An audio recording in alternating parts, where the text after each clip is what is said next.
matin voilà, donc notre intervenante de ce matin s'appelle Sophie Rimbaud, qui ne vient pas du tout de la remise en forme, qui gère une société qui s'appelle Inomundo et qui va se présenter par elle-même et puis qui va débattre et vous présenter un sujet qui est très intéressant. Sophie, bah, c'est à vous, je vous laisse la part belle de ce webinaire.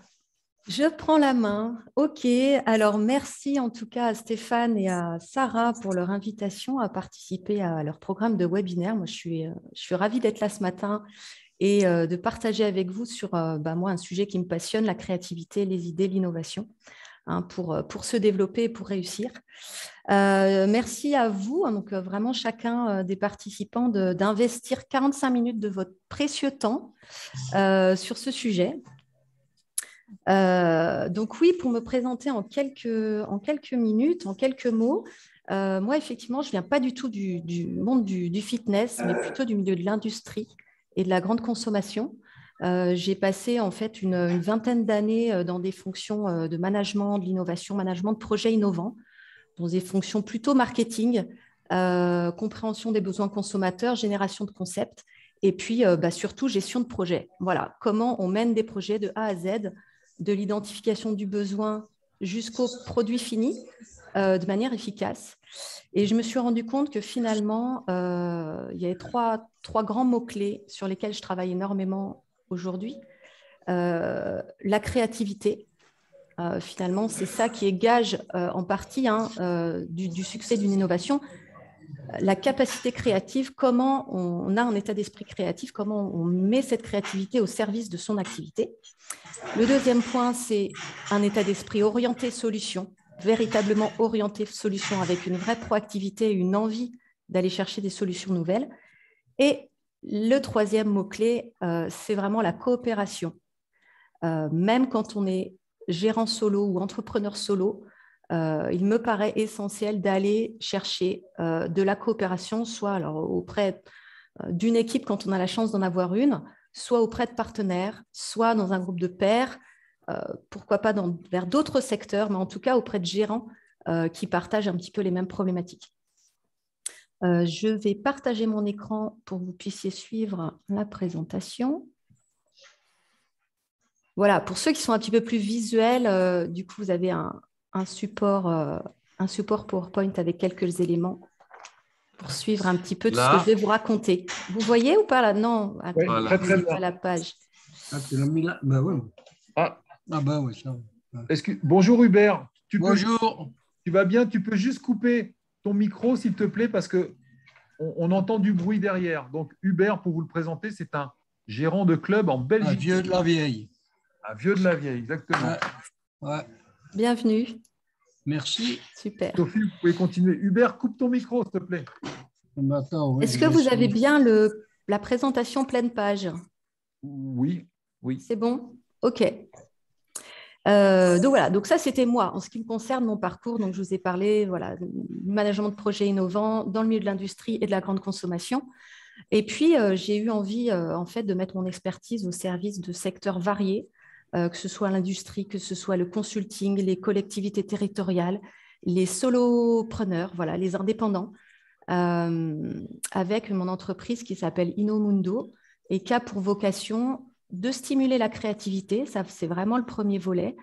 Apporter de la différenciation, aider les professionnels à travailler sur leur propre potentiel créatif. On va le voir tout à l'heure, c'est une véritable compétence essentielle, surtout avec la période dans laquelle on est, et à utiliser leurs ressources de manière différente et utile. Ça, c'est la partie créativité. C'est un petit peu le terreau fertile pour arriver à innover efficacement.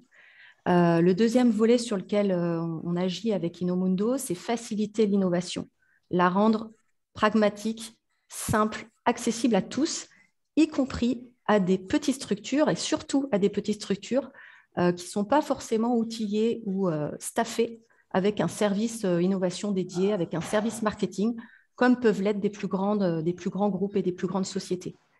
Voilà, d'où le mot faciliter l'innovation et la rendre accessible en travaillant la valeur ajoutée, la singularité, la compétitivité, avec de la méthode. Ça, c'est vraiment notre valeur ajoutée, apporter des méthodes simples. Et puis, le dernier point, développer la coopération. Parce que quand il y a une équipe en place, il est primordial pour qu'un projet d'innovation réussisse, qu'il y ait de l'engagement, qu'il y ait de l'implication, et ça passe par de la motivation. Alors, la créativité et les outils créatifs, les approches par le jeu, les approches ludiques, aident énormément à apporter du plaisir, à générer du coup vraiment des émotions positives en équipe, en groupe. Donc, pas seulement avec son équipe, hein, je vous le disais, ça peut être aussi en groupe de pairs pour avancer, pour être motivé, pour avoir tout le soutien nécessaire et l'envie pour innover, parce que ça demande du courage, ça demande des efforts, ça demande de sortir de sa zone de confort, ça demande de suivre une méthode peut-être à laquelle on n'a pas forcément l'habitude sur laquelle on n'a pas forcément l'habitude de travailler. Donc la coopération, ça compte aussi. Voilà, j'en ai fini avec moi. On va continuer du coup avec le programme qui nous attend.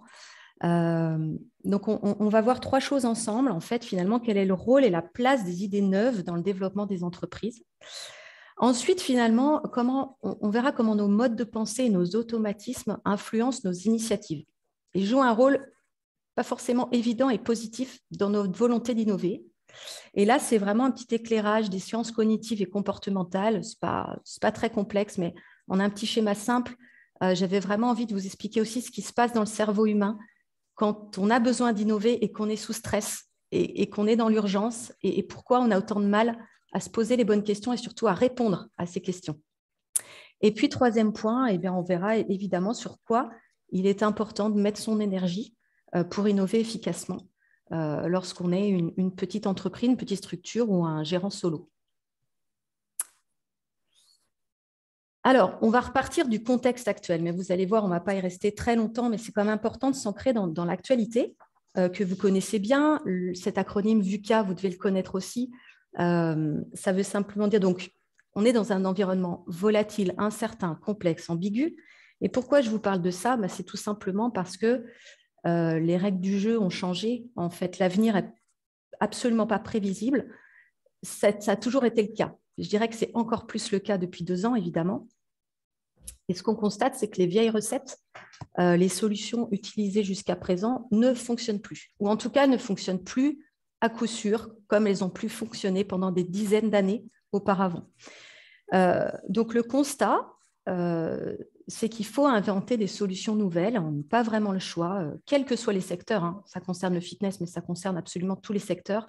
À partir du moment où c'est un secteur commercial et où il y a de la consommation, il est impératif de se réinventer dans ce contexte mouvant, incertain, et qui est fortement, avec cette crise, qui a fortement rebattu les cartes. Voilà, donc la question à se poser, c'est comment acquérir des réflexes et un état d'esprit novateur pour gagner en compétitivité dans ce contexte-là. Alors, le contexte de crise, évidemment, il n'est pas sans conséquence sur le secteur du fitness, mais je pense que ces chiffres, vous devez les avoir. Des fermetures annoncées, des baisses de chiffre d'affaires assez généralisées, une baisse du nombre d'abonnés, des impayés, un manque de trésorerie, des équipes réduites, des équipes démotivées, une concurrence du web qui s'est accélérée et des consommations nouvelles. Et on va parler justement de ces consommations nouvelles. C'est ce qui nous intéresse. En parallèle de ça, eh bien, il y a des opportunités. Évidemment, tout mouvement a sa face sombre et puis sa face éclairée. Hein. Et la grosse opportunité pour le secteur du fitness, c'est finalement une prise de conscience générale. Avec le Covid, avec cette maladie qui s'est répandue mondialement, plus que jamais, c'est ce qu'on lit dans la presse et c'est ce qui vous réagirez par rapport à ça, mais la population mondiale et française veut prendre soin de sa santé. La population a compris que la santé était notre bien et notre corps était notre bien le plus précieux. Et il y a une véritable réaction. Hein. On a vu les Français se mettre au footing, se mettre au running. Donc voilà, même s'il y a des difficultés avérées au sein des salles, la pratique du sport et la volonté d'entretenir sa santé est bien présente. Et ça, il ne faut pas l'oublier. Et puis le fitness, ça reste un sport en fait accessible. C'est le premier sport mondial et l'essor en France est toujours palpable.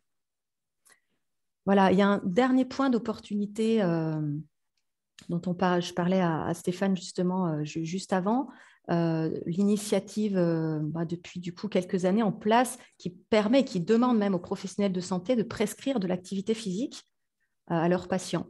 Donc voilà, l'axe santé semble être quand même une véritable opportunité parce qu'il y a des besoins en pleine mutation qui sont évidents et qui sans doute vont continuer de se renforcer, de se développer dans les mois et les années qui viennent. Voilà, alors on va parler d'innovation, on va parler de créativité et d'idées. Donc moi j'avais envie de vous faire un petit panorama, alors loin d'être exhaustif parce qu'on n'a pas 3 heures devant nous, mais juste un petit panorama des tendances et de l'innovation dans le secteur du fitness. Ce qu'on voit émerger, c'est des salles de sport hybrides. Alors peut-être que déjà, vous avez déjà en place des solutions de sport en salle couplées à du numérique. En tout cas, on voit que c'est une très, très forte demande. Des programmes spéciaux entreprises, pourquoi pas? Alors là, c'est vraiment relié à cette prise de conscience, y compris dans les entreprises pour les salariés, de faire du sport, pas seulement en salle, mais finalement tout au long de la journée. Ça peut être le matin, ça peut être à la pause déjeuner, et que l'activité salariée ne les empêche pas de pratiquer un sport, ne serait-ce que quelques minutes sur leur lieu de travail. Donc voilà, donc on peut s'interroger sur des programmes entreprises, pourquoi pas. La demande sur des activités de plein air. Le service de garde d'enfants dans des salles, pourquoi pas? Parce que voilà, des jeunes parents peuvent être un petit peu empêchés avec des enfants en bas âge de pouvoir se libérer et pratiquer leur sport en salle. Du coaching à distance, donc là on est plutôt sur du sur-mesure et de l'individuel. On peut voir également l'engouement pour les entraîneurs certifiés, spécialisés, en lien pourquoi pas avec la santé, hein, des entraîneurs qui seraient vraiment qualifiés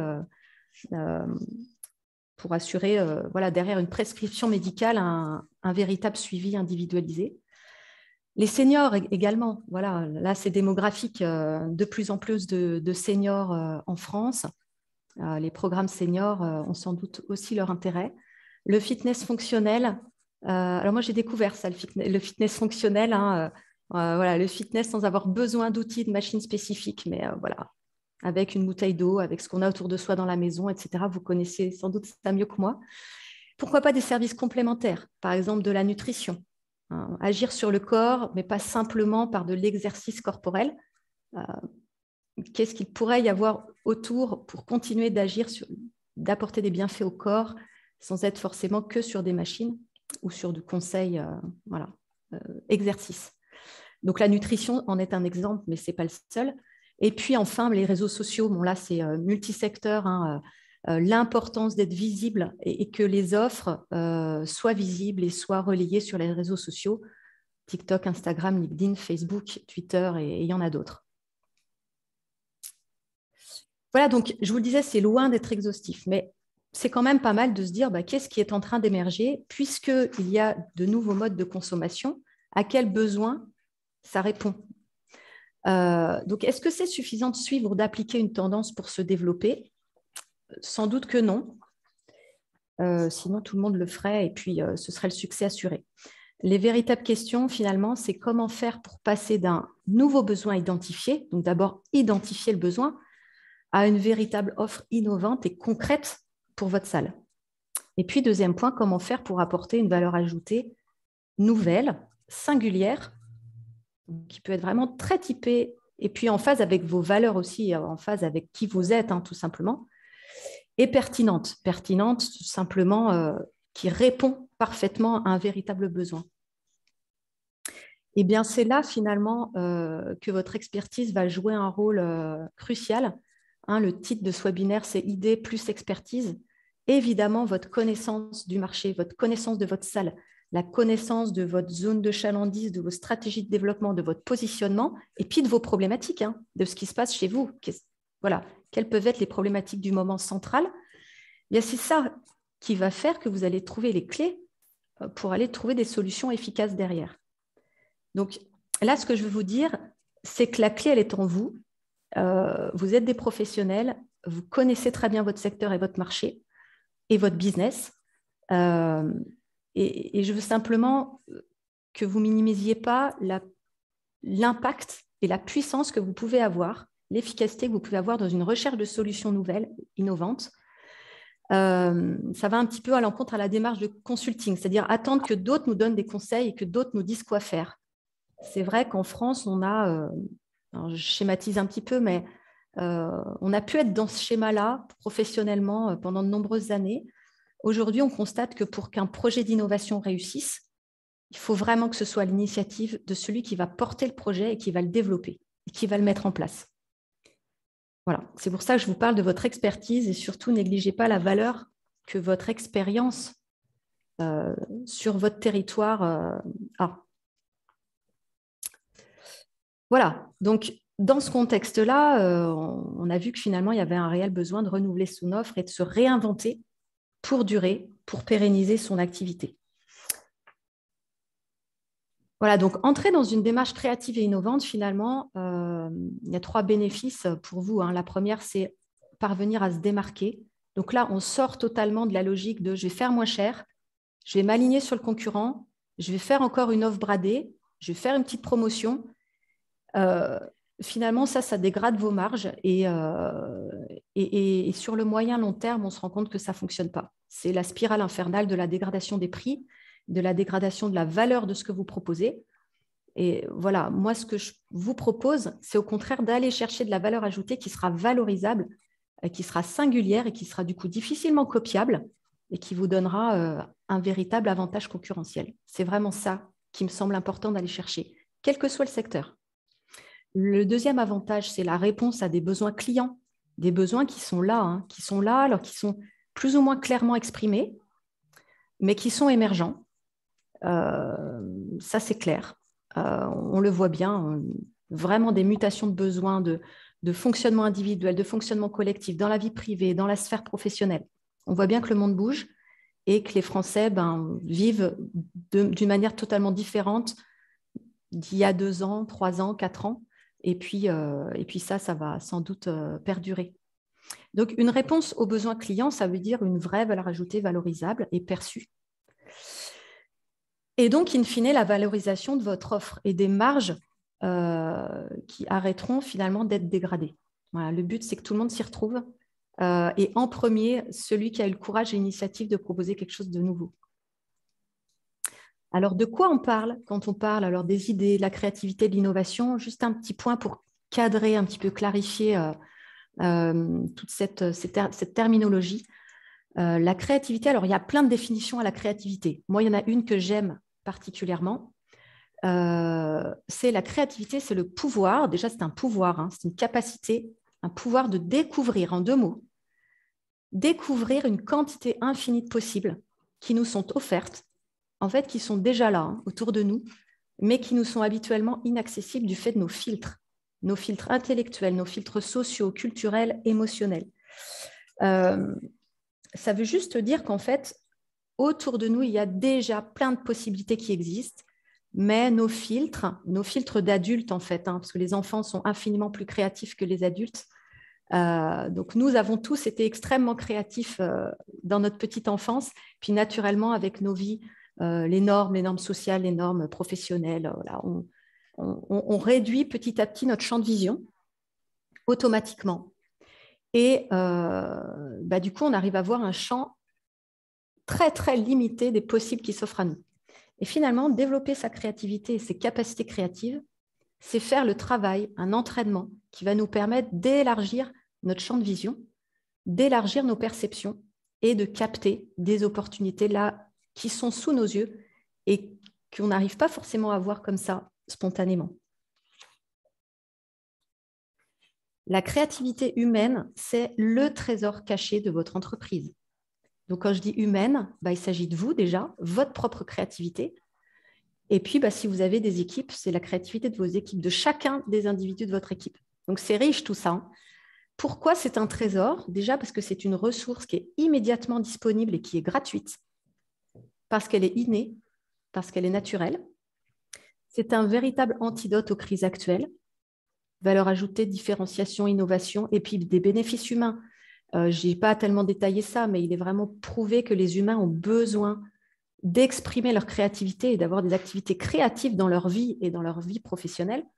Ça répond à un vrai besoin vital d'expression. d'expression. Et puis, on sait aussi que ça a des bienfaits sur le bien-être, sur la sérénité. Et ça, ce n'est pas négligeable dans le monde dans lequel on vit. C'est une ressource inépuisable et renouvelable. Ce qu'il faut savoir, c'est que cette capacité créative, plus on l'use, plus on en a. C'est assez magique. C'est-à-dire que ça se démultiplie. C'est comme un muscle. Donc ça va vous parler aussi. Comme un muscle, c'est comme le cœur qu'il faut entraîner par du cardio. La créativité, c'est pareil. C'est un muscle cérébral. Enfin, c'est un fonctionnement cérébral. Par entraînement, on s'entraîne à créer des connexions, à multiplier les connexions cérébrales. Eh bien, plus notre créativité va être présente, va devenir un réflexe et on n'aura presque plus besoin de faire d'efforts pour qu'elle soit là. Et comme un muscle, si on n'active pas notre créativité, si on n'en prend pas soin, eh bien, elle s'atrophie. Tout comme un muscle qu'on laisserait un petit peu à l'abandon en étant trop statique. Donc voilà, donc l'état d'esprit créatif et innovant, ça part de... C'est déjà une responsabilité, en fait, c'est une posture. C'est décider que nous avons le choix dans la manière de répondre à ce qui nous arrive. La phrase que vous avez sous les yeux, c'est « Nous ne sommes pas responsables des événements extérieurs, nous ne sommes pas responsables du Covid, nous ne sommes pas responsables des directives gouvernementales qui sont prises. Par contre, nous sommes chacun responsables dans nos affaires, dans notre milieu professionnel, de nos réactions à ces événements. Soit d'être passif, soit de subir, soit d'être en plainte. Alors, la plainte est parfois nécessaire pour accuser le coup. Je ne dis pas qu'il ne faut jamais se plaindre. Néanmoins, nous sommes vraiment responsables de choisir la réponse adaptée. Et ça veut dire qu'il est important d'agir et de dépenser notre énergie dans notre sphère d'influence. Qu'est-ce que moi, en tant que gérant de salle ou gérant d'entreprise, j'ai en ma possession? Quelle est ma marge de manœuvre? Qu'est-ce que sur lequel je ne peux pas du tout influer? Dans ce cas-là, ce n'est pas la peine de passer du temps dessus. Mais définir déjà quelle est ma marge de manœuvre. Ça, c'est déjà un premier point.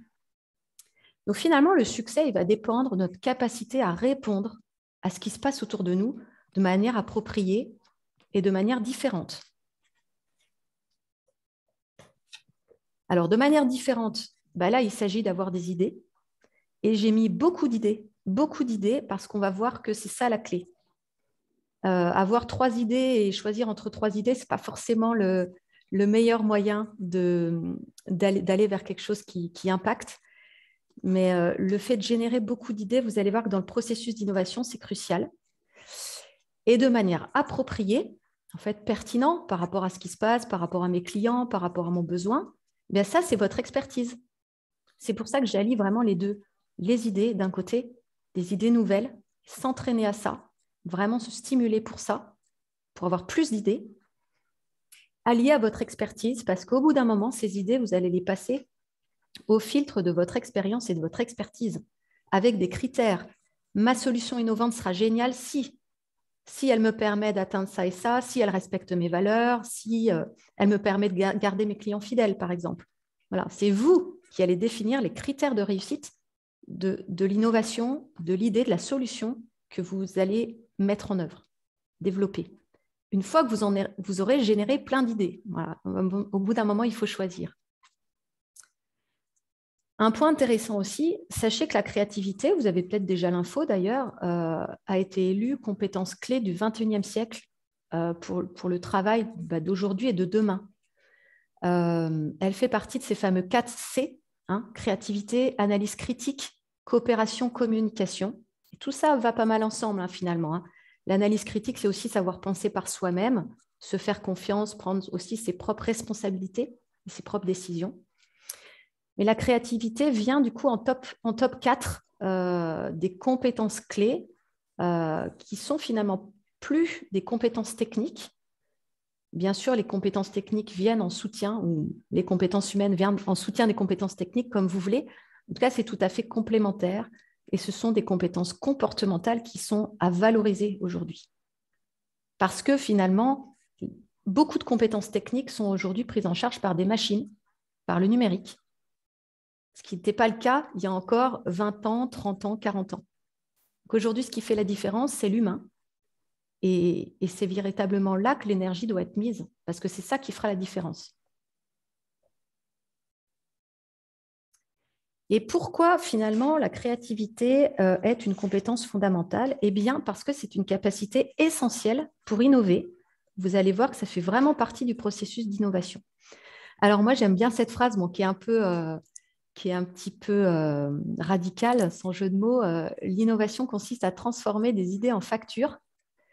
Le lien finalement entre créativité et innovation, c'est que la créativité, ça va être le terreau, ça va être la capacité humaine, l'état d'esprit fertile pour avoir des idées, pour avoir plus d'idées, pour avoir de meilleures idées. Et l'innovation, ça va être le fruit de cette créativité. C'est-à-dire, qu'est-ce que vous allez faire de ces idées? Comment vous allez les transformer en action? L'innovation, c'est quelque chose de tangible. C'est une offre nouvelle, c'est un nouveau produit. Voilà. Donc, d'où l'intérêt de ne pas s'en tenir évidemment qu'au stade des idées, hein. Sinon on se ferait juste plaisir. Mais c'est vraiment d'aller jusqu'au bout, aller sur la mise sur le marché et surtout tester. Oser tester des choses parce qu'on n'est jamais sûr. On ne peut jamais être sûr que notre idée d'innovation est parfaite et que c'est la meilleure. Vous pouvez avoir des intuitions, vous avez votre connaissance profonde de votre business à vous qui va vous faire trancher et choisir. Vous avez votre feeling qui compte aussi, ce n'est pas que rationnel. Néanmoins, vous ne saurez jamais avant d'avoir testé. Donc, vous pouvez aussi tester à toute petite échelle.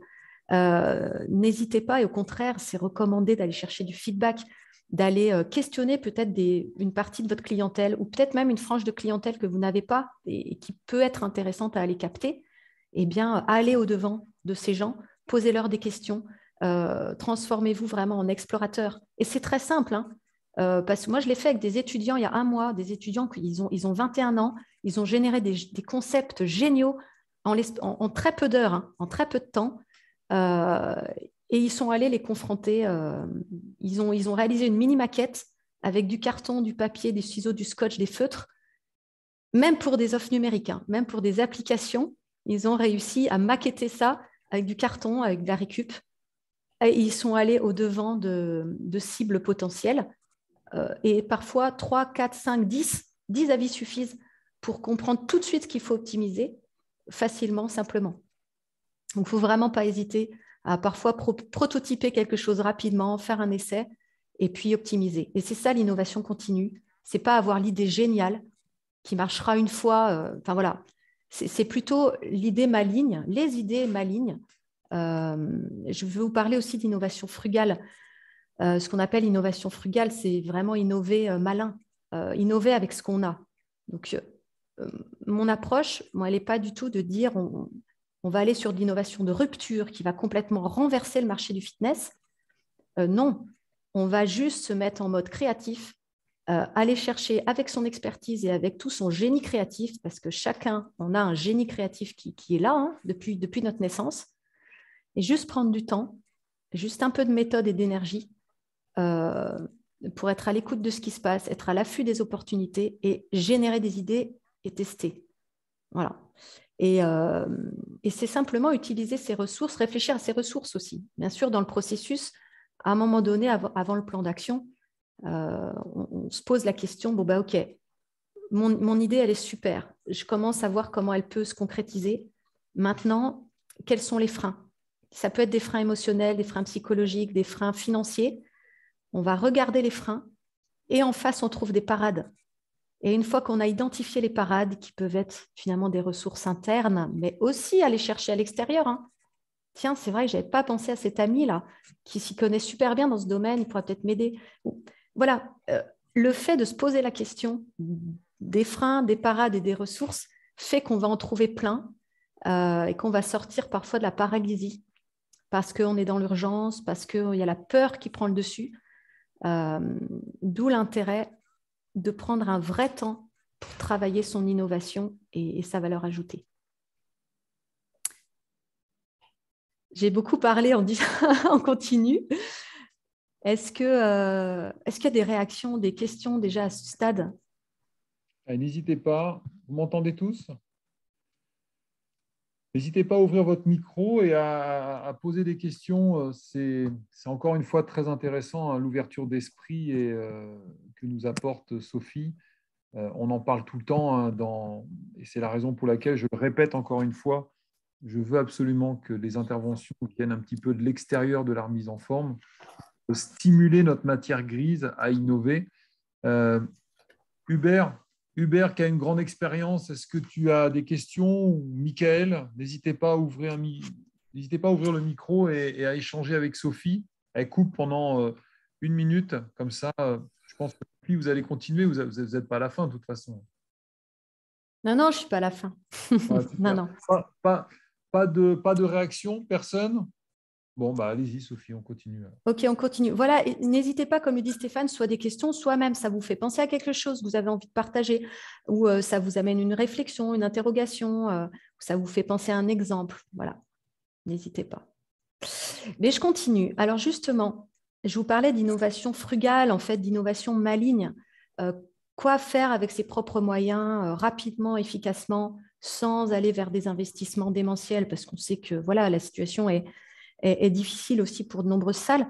Je vous ai apporté un exemple, moi, qui m'a énormément marqué l'année dernière, à côté de chez moi. Ce n'est pas un exemple issu du milieu du sport, mais j'ai fait exprès, justement. Il s'agit des opticiens Chris.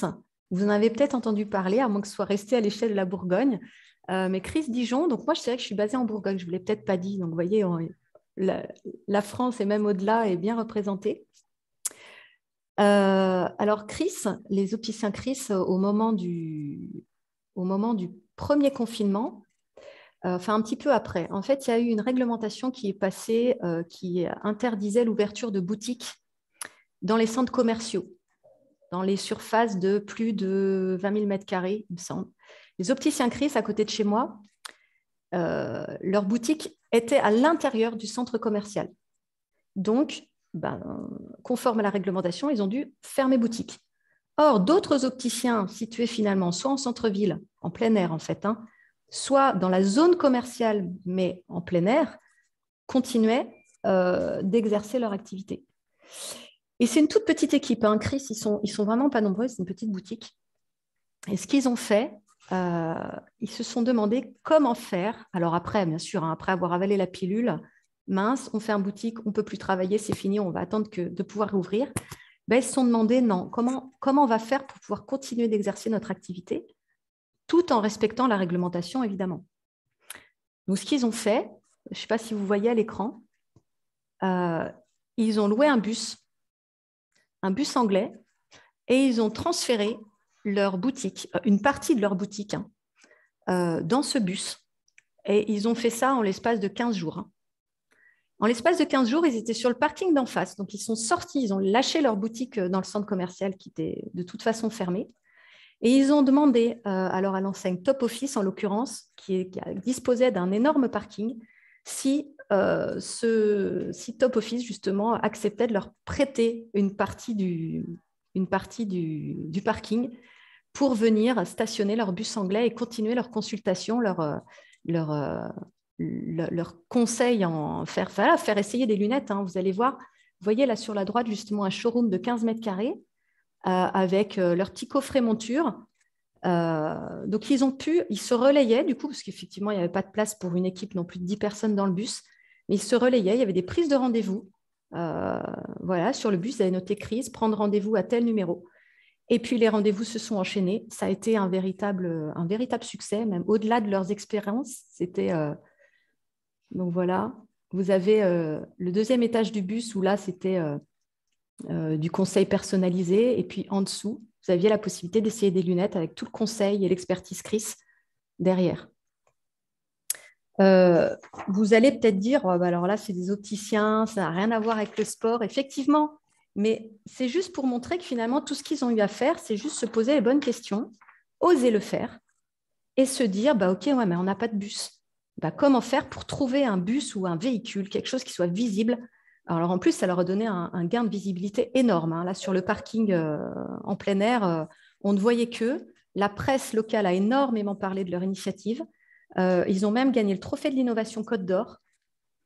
Voilà, donc ça leur a valu, en plus de cette initiative audacieuse qui s'est faite à la hâte, juste dans le besoin de continuer de pratiquer leur activité. Ils sont restés, il me semble, 2 mois dans le bus et puis ensuite, ils ont pu réintégrer leur boutique.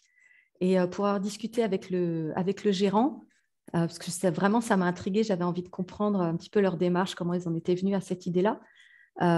Ils se posaient même la question de réitérer l'opération plusieurs fois dans l'année hors Covid. Donc, vous voyez à quel point une réglementation sévère qui leur imposait de fermer boutique complètement leur a permis un total retournement, perte de chiffre d'affaires. Ils ont dû perdre de chiffre pendant 2 semaines, simplement. Et puis ensuite, tout s'est fait dans le bus. Et puis, ils ont même gagné, ce qui me disait qu'ils ont même gagné des clients curieux, qui étaient curieux de vivre l'expérience optique dans le bus. Donc, voilà, c'est assez fabuleux. Bon, un petit exemple voilà, pour inspiration aussi. Voilà, donc finalement, avoir un état d'esprit créatif et innovant, c'est d'abord se poser 2 questions. Quelles opportunités se cachent derrière nos difficultés? Et vraiment, chacun peut se la poser, cette question. Alors déjà, il s'agit de lister d'abord ces difficultés, évidemment. Puis pour chaque difficulté, se dire c'est quoi le côté pile de cette difficulté. Il y a forcément un côté pile que l'on ne voit pas au premier abord parce que les difficultés nous aveuglent, parce que les difficultés peuvent nous faire très peur et paralyser un petit peu. Et puis le deuxième point, quelle stimulation, quel challenge créatif de nouvelles contraintes nous apporte-t-elle? C'est l'exemple des opticiens Chris. Alors, c'est vrai, je vous amène 2 questions comme ça. Il s'avère que ce n'est pas si évident de répondre à ces questions. Vous le constaterez. Moi, je me suis interrogée, du coup, pourquoi est-ce si difficile de voir quelles opportunités se cachent derrière nos difficultés, au-delà du stress, au-delà de « j'ai pas le temps de me poser ces questions ». Même si on s'y attelle, si on prenait 1 heure là devant nous, chacun, pour se poser ces questions et se forcer à y répondre, on se rend compte que ce n'est pas si évident. Et la réponse, c'est que notre cerveau, c'est à la fois notre meilleur ami en matière de résolution de problèmes et à la fois un ennemi. Vous allez voir dans quel cas. C'est intéressant de comprendre quand même ce qui se passe naturellement dans notre cerveau.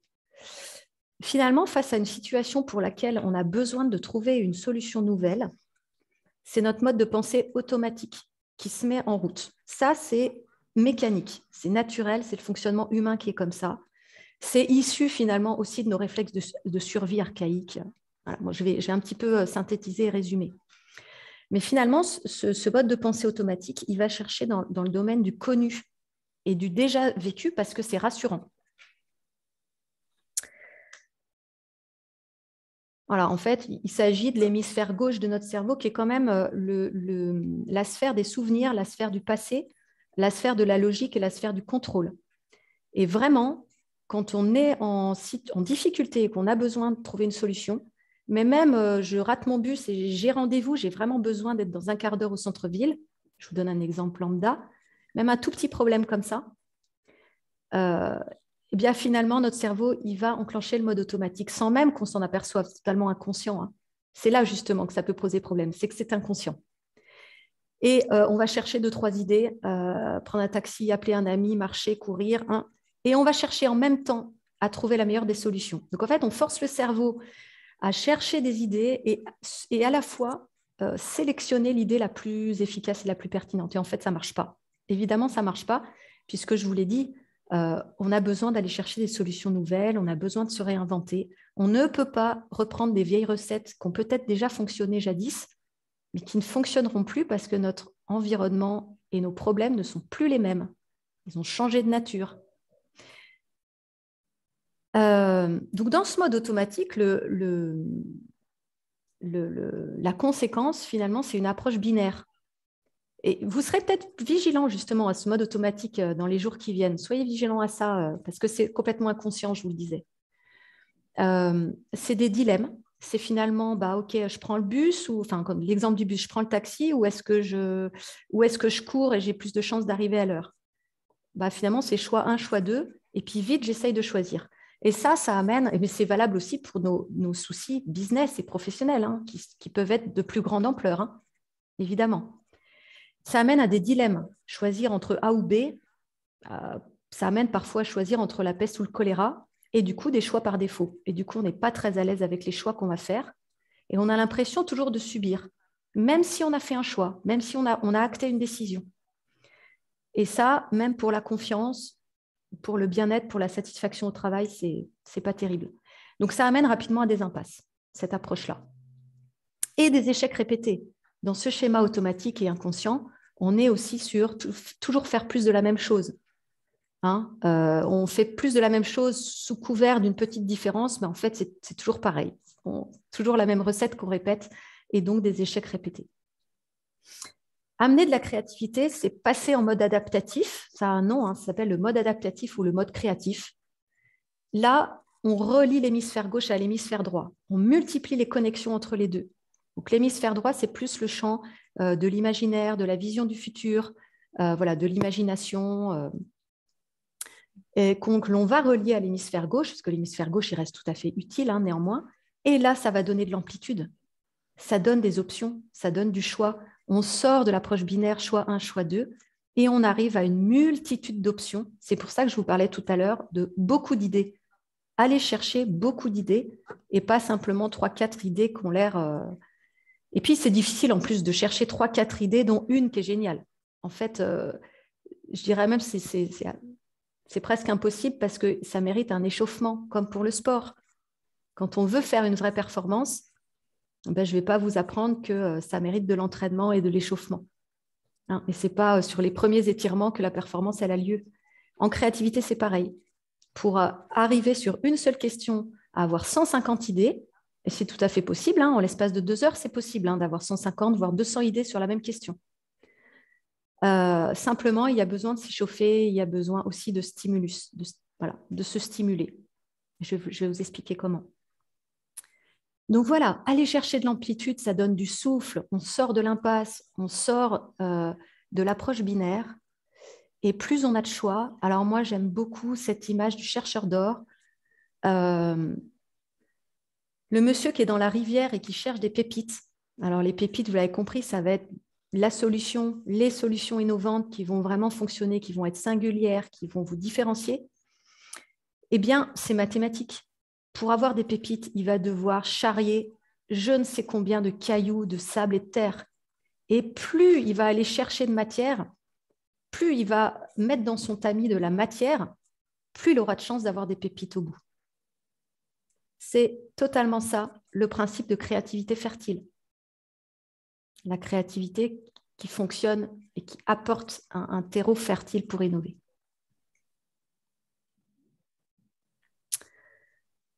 Je suis presque au bout. Donc, je vous ai parlé de l'état d'esprit. L'état d'esprit qui est d'abord une responsabilité, une posture proactive. OK, il se passe plein de choses qui m'embêtent dans mon environnement, mais j'ai le choix d'y répondre différemment. C'est de ma responsabilité de prendre les devants pour apporter une réponse différente et appropriée. Okay. Pour ça, notre cerveau est super équipé. Nous sommes créatifs de naissance. Il suffit simplement de prendre conscience que ce mode automatique binaire est rassurant, nous tire en arrière en permanence, en fait. À partir du moment où on en prend conscience et qu'on se pose en disant « Attends, là, c'est le moment d'avoir des idées, donc je fais d'abord de la pensée divergente, je cherche un maximum d'idées, en regardant des images, en allant dans un endroit nouveau, en marchant, en activant le mouvement. Il y a plein de manières de stimuler sa créativité. Et ensuite, je ferai le choix. Et dans un deuxième temps, je prendrai le temps de choisir, de faire le tri dans les idées. D'accord ? Voilà, donc prise de conscience que le mode automatique est antiproductif. Et puis, l'autre point, finalement, c'est le processus. C'est vraiment des étapes à respecter. Même en mode express, les étapes ne durent pas forcément des semaines ni des heures. Ça peut être beaucoup moins formel que ça.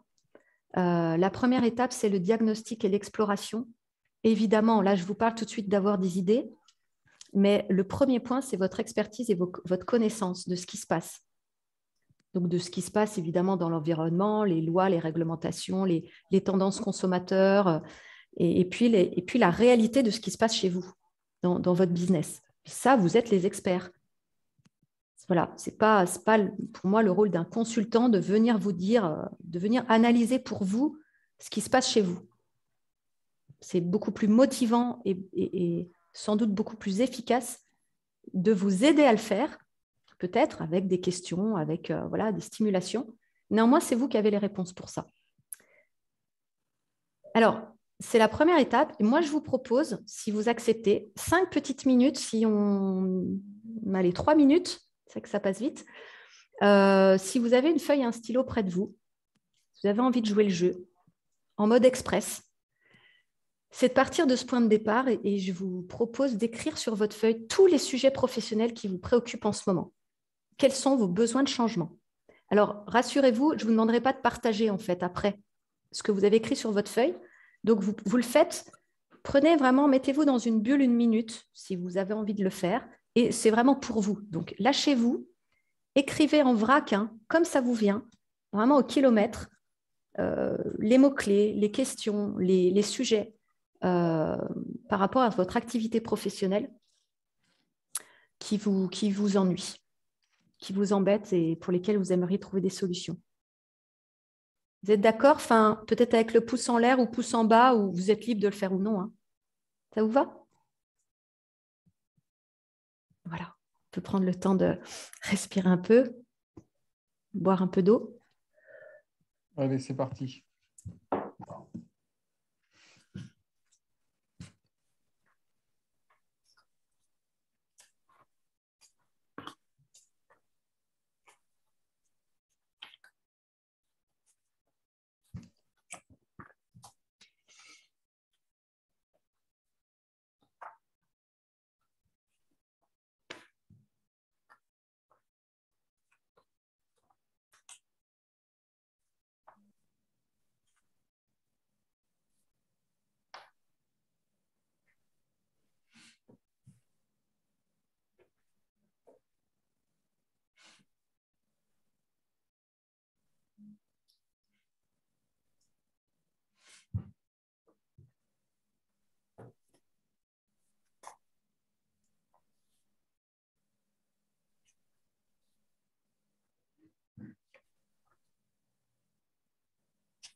Est-ce que c'est bon? J'en vois encore qui écrivent activement.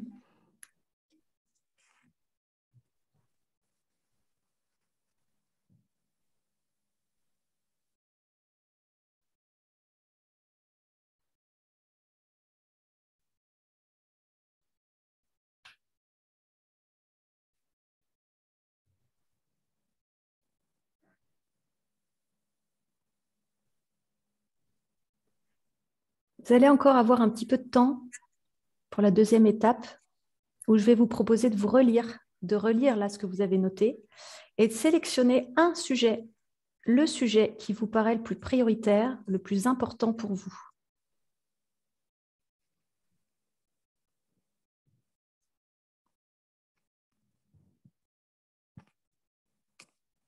Peut-être que dans tout ce que vous avez listé, il y a une redondance. Il y a peut-être des choses qui sont revenues plusieurs fois.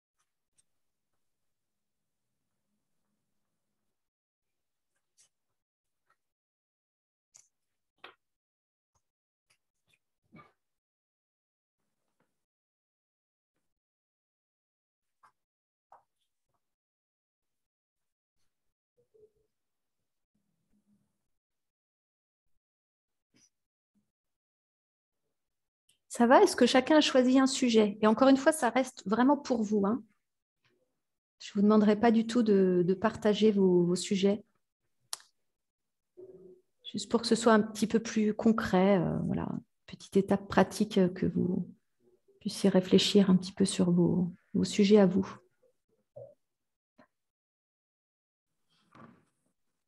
Si vous pouvez faire signe quand vous avez choisi le sujet. Et encore une dernière étape. De toute façon, vous pourrez travailler votre sujet.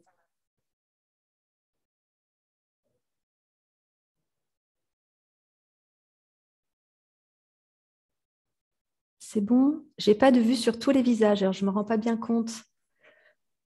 Si on peut continuer, je vois le temps qui défile.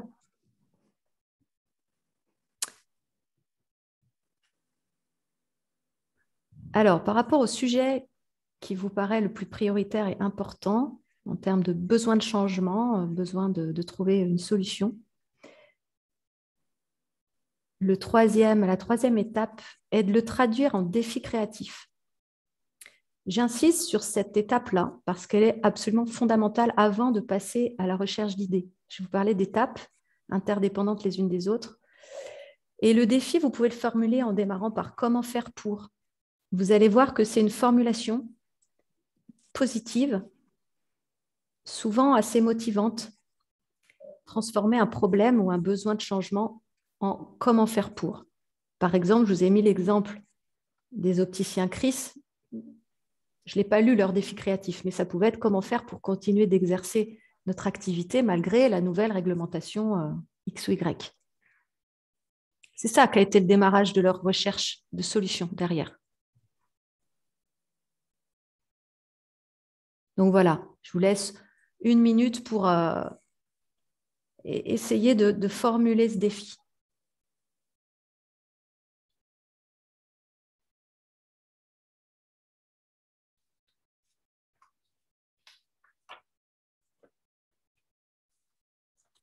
Et vous le garderez pour vous, bien sûr.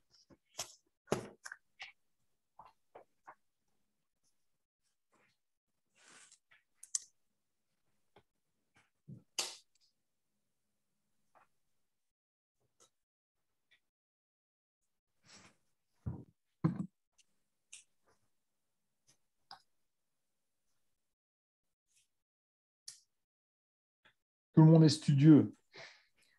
Je vois ça.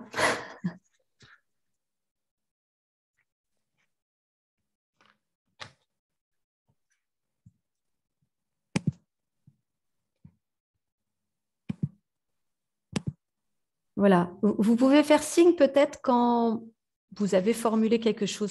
Ça peut être un brouillon, hein, évidemment. Ça peut être quelque chose sur lequel vous pouvez revenir, raturer. Dans les processus que j'accompagne, on passe pas mal de temps sur la formulation de ce défi. Quels mots exactement sont employés? Parce que vraiment, chaque mot compte, puisque cette phrase va servir de mémo, va servir de tremplin pour toute la recherche d'idées et de solutions qui suit. Donc malheureusement, on n'aura pas le temps là d'expérimenter toute la démarche. Néanmoins, ce n'est pas grave. C'est déjà le point de départ et c'est peut-être quelque chose que vous pouvez renouveler à partir du moment où vous avez un souci, quelque chose qui vous embête. Le fait déjà de le poser par écrit, d'utiliser son stylo, d'utiliser une feuille, de sortir un tout petit peu de l'écran pour se mettre en mode brouillon. Vous pouvez aussi utiliser du dessin, vous pouvez utiliser des couleurs, bon, voilà, pour ceux que ça intéresse. Néanmoins, juste avec un stylo, une couleur et du papier, ça marche aussi. Il peut y avoir aussi plusieurs comment faire pour. On peut très bien formuler plusieurs défis parce qu'il y a plusieurs problèmes et finalement définir des critères qui vont nous permettre de choisir le bon sujet. Quel est le levier majeur à actionner? On ne peut pas toujours répondre à tous les problèmes d'un coup, mais il est important aussi de se demander sur quoi je dois mettre mon énergie. C'est quoi finalement le sujet prioritaire qui m'intéresse maintenant?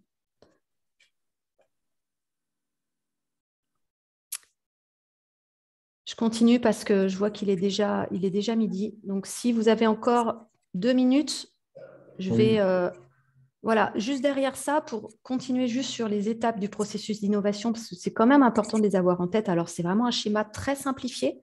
Néanmoins, c'est un schéma qui fonctionne et qui montre que le principal, c'est de faire un bon diagnostic, une bonne exploration au départ. Comme je vous le disais, poser le bon défi créatif. Ce que vous venez de faire, ça permet un tremplin pour démarrer la deuxième étape que vous avez sous les yeux. Chercher de nombreuses idées. Si on ne sait pas ce qu'on cherche, on ne va pas trouver beaucoup d'idées. D'où l'importance de formuler un défi créatif qui soit motivant, qui soit positif et qui soit précis. Voilà. Et là, donc, c'est là qu'il faut se mettre en mode créatif ou adaptatif. C'est le mode dont je vous ai parlé tout à l'heure avec plein d'options. On ouvre le champ, on multiplie les connexions, on va s'inspirer, on marche, on bouge.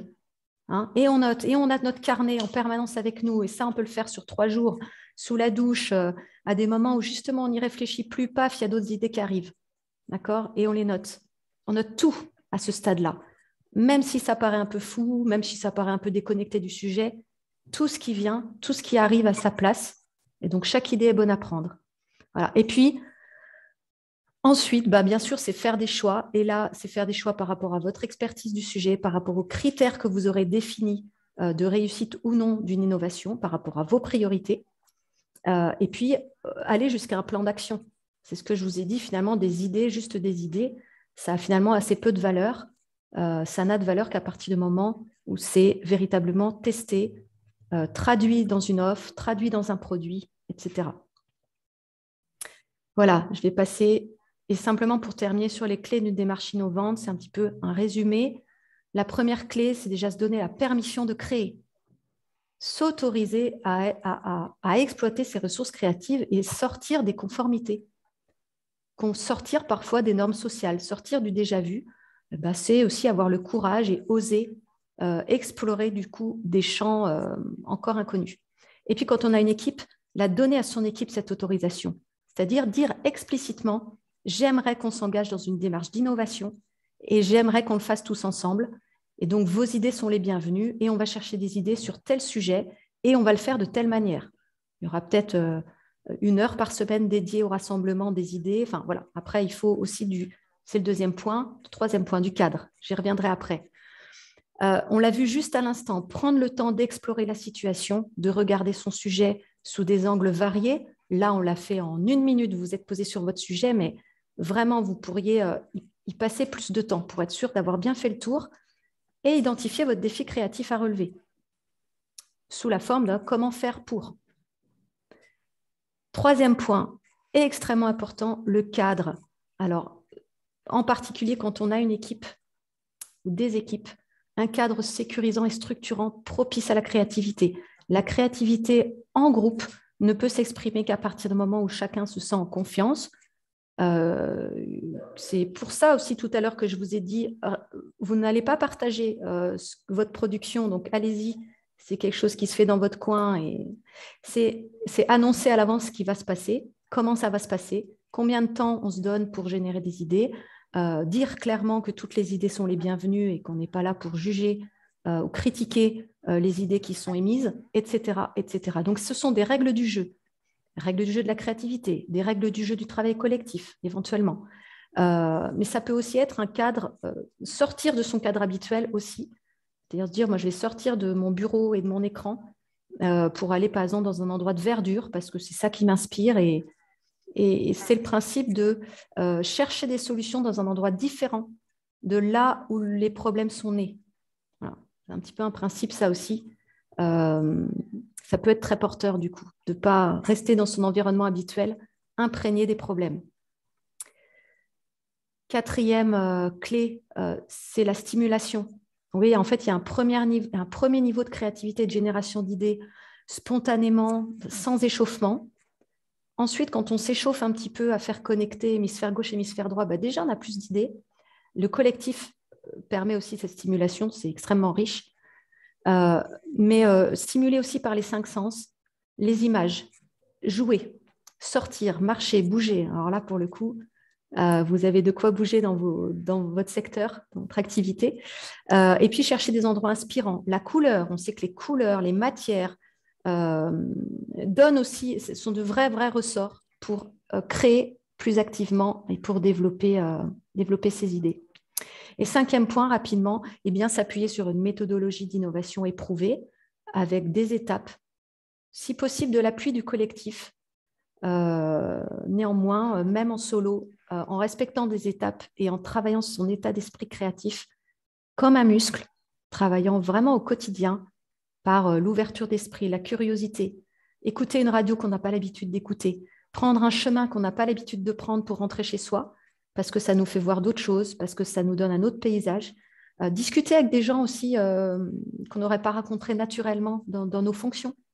Voilà, aller au-devant de l'inspiration et de l'inconnu, tout en respectant du coup une méthodologie à partir du moment où on a décidé de rentrer dans une démarche innovante. Voilà ce que je voulais vous dire. Donc, innover, pour conclure, c'est répondre de manière juste et de manière différente aux besoins de ses clients, vous l'avez compris. Néanmoins, avec votre singularité, et votre singularité, elle va vraiment vous permettre de faire les bons choix dans la multitude d'idées et la multitude de solutions que vous aurez pu mettre sur la table. Et pour ça, faites confiance, faites-vous confiance, faites confiance à votre infinie créativité. Elle est vraiment là. Tous les humains en sont pourvus. Il suffit d'activer ce mode-là et ça marche. Et puis, faites confiance à votre expertise marché aussi. Vous êtes les experts de votre activité, de votre business. Vous trouvez des solutions et bien sûr, vous démarquez. Alors, juste une page que vous ayez simplement en tête les solutions que je peux proposer moi avec Inomundo et que j'apporte aux professionnels. En fait, je vous propose juste là de découvrir simplement différentes modalités, que vous ayez en tête qu'il n'y a pas juste une seule façon de développer sa créativité. Peut-être que vous vous dites, moi, je le gère bien déjà seul ou avec des partenaires, très bien. Certains auront plus besoin de coaching individuel. Donc, il existe des accompagnements de coaching individuel vraiment sur mesure opérationnelle pour passer du besoin jusqu'au plan d'action, très concret. Et là, c'est à peu près 7 heures de travail, mais découpé en tranches d'1 heure ou 2. C'est très rapide et ça, tout le processus, il peut être fait en 2 semaines. Et c'est bien que ça se fasse sur 2 semaines et pas une journée d'innovation, point. Il faut vraiment le temps aussi de laisser décanter à chaque étape pour que chaque étape enrichisse l'autre, la suivante. La deuxième option, c'est plutôt du co-développement créatif. Donc, en fait, c'est une masterclass de 6 à 8 dirigeants de secteurs variés. C'est extrêmement important. Dans ce cas-là, vous serez le seul en tant que gérant de salle de sport. Les autres pourront être des gérants d'établissements de tourisme, une boutique d'optique, voilà. Mais vous avez en commun des problématiques communes, la gestion de clientèle, la gestion d'un établissement, développer l'activité, fidéliser, recruter, etc. Donc, c'est l'axe extrêmement riche. Et là, c'est de l'inspiration, évidemment, de la prise de recul, du soutien, des stimulations, des idées et du partage de pratiques. Et l'option 3, c'est plutôt de la formation-action. Là, l'idée, c'est plutôt de faire monter les professionnels en autonomie sur des méthodologies ou sur des outils créatifs. C'est un autre mode d'intervention. Donc voilà, je vous le dis, j'ai rien à vous vendre de packagé avec des dates prédéfinies. Néanmoins, sachez que ça existe chez Inomundo et n'hésitez pas à prendre contact. Je vous invite du coup, alors même pour des questions, hein, même pour un petit échange ou une question, moi ça m'intéresse et je suis toujours en innovation continue. Donc ça m'intéresse d'avoir vos avis. Ça m'intéresse de comprendre surtout quels sont vos besoins. Quels sont vos besoins. C'est vraiment ma démarche au quotidien de comprendre ça.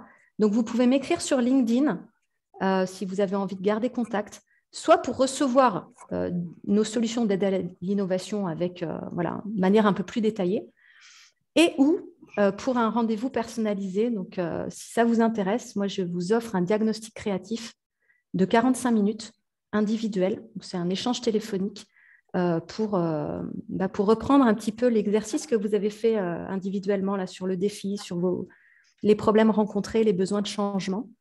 Voilà, je serais ravie en tout cas de le faire pour vous et de me mettre à disposition pour ça. Sophie. J'arrête là, il est 12h10. Merci, super. Alors, on va mettre les coordonnées. J'ai demandé à Sarah si elle pouvait mettre dans la messagerie les coordonnées de Sophie pour ceux qui souhaiteraient éventuellement rentrer en contact pour aller plus loin. Voilà. Est-ce que des réactions? Ahmed, as-tu une réaction? Je vous... Oui, Stéphane. C'est venu au bon moment, ce webinaire. C'est venu dans un moment de fléchissement parce qu'on on a arrêté plusieurs fois. À chaque fois, on innove et à chaque fois, on ferme nos établissements. On est un petit peu découragé, mais Sophie est venue avec du sang neuf, un petit peu. Pour un petit peu nous stimuler à donner confiance en nous-mêmes et de croire en nous qu'on peut toujours se renouveler. Voilà. Ouais. Merci, Sophie. Donc là, Super, merci pour ce témoignage. C'était vraiment le but. voilà, Sarah vient de mettre les coordonnées de Sophie. Vous pouvez échanger avec elle par mail. Vous avez LinkedIn, vous avez ses coordonnées. N'hésitez pas à rentrer avec elle si vous voulez avoir plus de renseignements. Voilà, donc super. Alors, je ne cache pas, Sophie, que c'est nouveau pour nous, hein, ce genre d'intervention. On a des interventions souvent très pratico-pratiques. On a souvent des consultants spécialisés en fitness.